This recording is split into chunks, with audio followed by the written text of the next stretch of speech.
Saudaraku, Expo Usaha Kecil Menengah atau UKM Dinas Koperasi dan UKM Transmigrasi Kabupaten Aceh Tenggara di lokasi venue Arung Jeram PON ke-21 Aceh Sumatera Utara Ketambe dipadati pengunjung.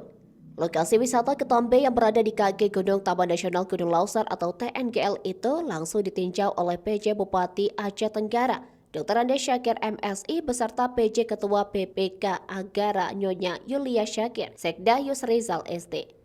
Expo UKM ini disajikan berbagai produk makanan dan minuman serta kerajinan serta souvenir yang ada di Aceh Tenggara termasuk souvenir PON ke-21 Aceh Sumut.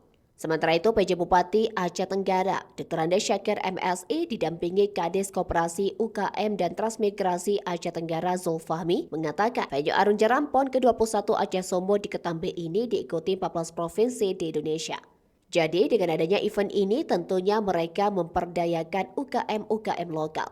Dengan majunya UKM tentunya juga dapat mempromosikan daerah dengan segala potensi kita di bumi sepakat segenap dengan objek wisata yang kita miliki yang sudah mendunia, seperti Sungai Alas Ketambe dan kuliner serta berbagai kerajinan dan souvenir. Ditambah Zulfahmi, Expo UKM ini diikuti 30 pelaku usaha UKM binaan Diskop dan UKM Transmigrasi Kabupaten Aceh Tenggara dan diperdayakan 30 pedagang lokal di wilayah Kecamatan Ketambe dan sekitarnya. Dari Aceh Tenggara, Astawilui, Tribun Gayo.